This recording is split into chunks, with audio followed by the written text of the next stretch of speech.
Alright, so say we are watching this scene unfold and we are here. I we place in our horizon, and this is going to determine pretty much everything that happens, where everything lines up.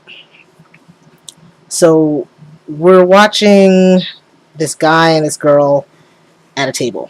Uh, since we are standing and they're sitting, we're going to be on the eye level. They're going to be slightly under it. So let's start with the guy. And because we are standing above him, we are going to see the top of him too, not just flat on from the side. So there's our guy. And we, like I said, we wanted to see the flat side of the table.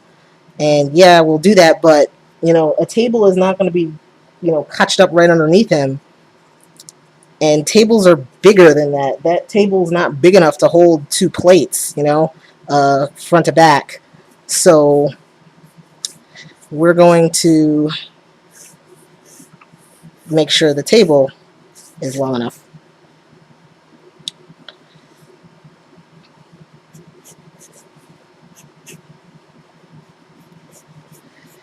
So you see how the table is much bigger already without doing much of anything.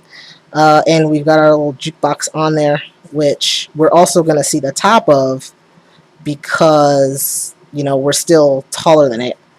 But we're just going to toss that down on there, and we're going to see the top of it.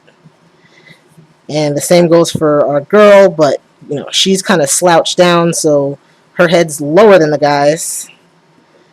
But we're still going to see, the top of her as well. And she's kind of, slouched over on the table.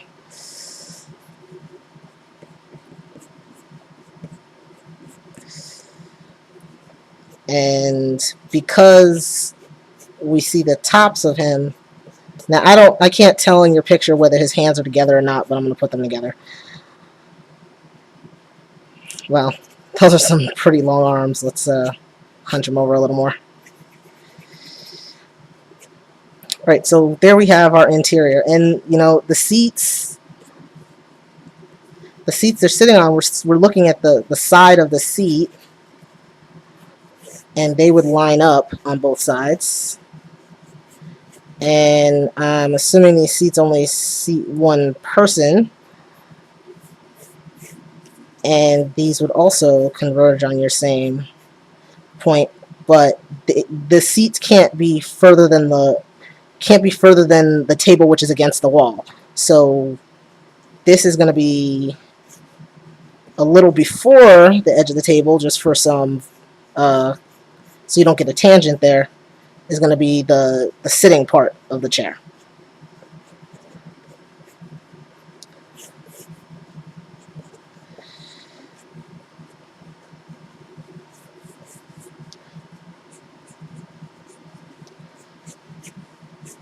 So we have our chairs and our people in there. And you notice how now you don't see underneath the table? Narratively speaking, if that's even a word, don't show anything that doesn't need to be shown. If it's not necessary, the only reason why you would show underneath the table if there's something important under there that the characters don't notice is there, or at least one of the characters doesn't know is there, but you're trying to clue the audience into. Like, say she's just waiting to shoot this guy in the face, and she's got a gun in her lap, and he's just talking it up. That's where you would want to show it from more of a view where you can see her legs and underneath the table, because that's information that's telling the story. So yeah.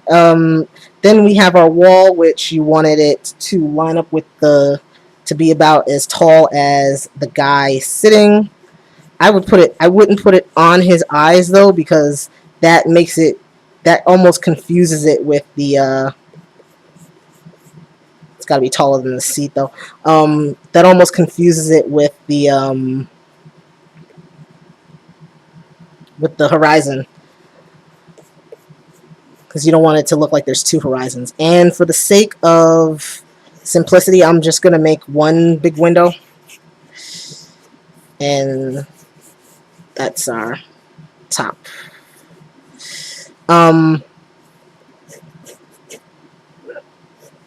So the way it works from our horizon, when you're drawing the people, their eyes are still going to be on the horizon as well, the people outside. And when they're closer, because it's relative size, they're going to look bigger.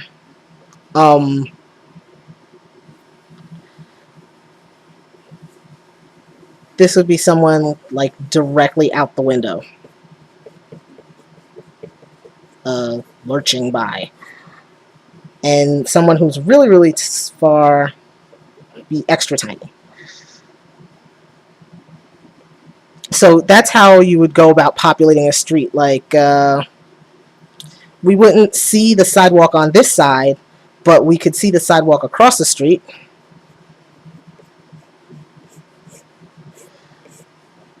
And let's make this a corner, because you don't want everything to just be horizontal. It makes it very uninteresting. And this is, no, over here. This is the side of a building. And this is going around the corner of the building.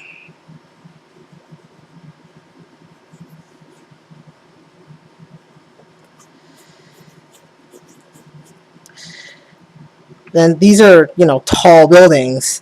So yeah, the people are small in relation to it.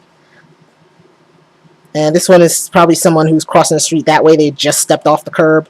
This is someone who's stepping off the curb coming this way. This is somebody who'd be walking up the next block. Like, say, we'll make this a street 2. This is the other sidewalk on the other side.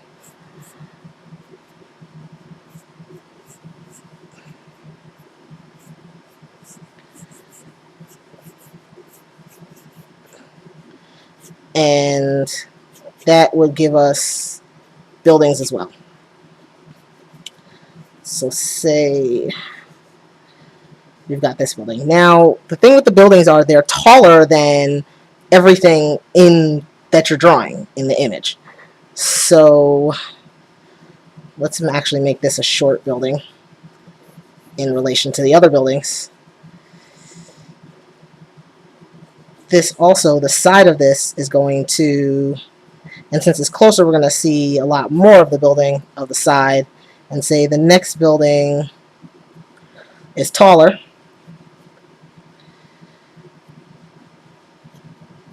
And say there's a little alley between them. You always want to leave space between things. That also would converge down, but this would be shorter. You'd see less of the side because everything is getting smaller towards the horizon. That's going to happen not just, with heights, but also with widths. Things are going to get thinner. As you can see here, the top of the table, if the table was here across the street, or sitting at the table sitting in the middle of the street, it would be, street table out there. That's how you keep the relative size and you make sure everything exists in the same space.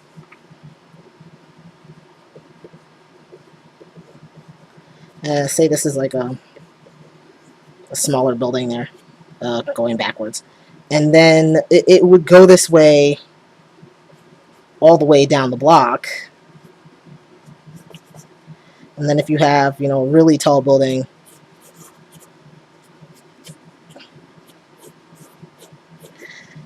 that's just how it would go all the way down the block. And the same thing would happen on this side, except you'd see a lot less of it because it's not centered. If it was coming out centered directly, then it would go the same way, but you don't want to have that type of symmetry anyway. You want to make sure that there is asymmetry, or else things get really boring. And so, as I was saying, as things get closer to the horizon, they get smaller because everything is converging on the horizon. So say we have this guy over here. Now, those automatically, anybody seeing it would know that these are skyscrapers all the way in the distance, just because to be that far and to converge, they're just too big. They're not following this getting smaller and smaller and smaller. They would just have to be huge if you're still using that same point. That probably made no sense, but you'll understand one day. And then I noticed, you got the coffee cup that was saying you need space on the table. And you can have your saucer, and then you'd also, you'd have space for some plates, because he's gonna eat, and she's probably not too hungry, but she could have a plate too, a bowl or something. But yeah, you have room on the table, and things take up physical space. So, and you were saying you wanted to have a lot of people. You don't want to have too many people. If you're going to draw like crowds, then I would say, you can just do the black mass type thing. If they're, that far, that's a crowd. You don't need to draw every single person in the same level of detail. The people outside are not important. They're just there to show you that this is a city and there's things going on outside of these people's lives. Life goes on. So I see that you got, people having conversations. Most of the people aren't doing anything. They're just kind of walking. I would replace them with people more distant, and maybe have, if you have people having their conversations, I would put them on the side of where the woman is, which you kind of did, but you have them going the same direction as her, and that's, I guess it's fine. So you've got, this guy talking, and let's make the window a little bigger. And this guy is actually closer than that guy, so got to make sure he looks closer. And they're having their conversation. He's talking back. But yeah, you can see how it's not that difficult to show the space you want to show, and it makes your picture so much stronger before you actually do any details and work. Because look at this, this took me 13 minutes, and I've already got pretty much all the detail I need. Well, maybe you want to put, doors and windows and whatever. That's extraneous stuff that even I could just represent that pretty quickly too.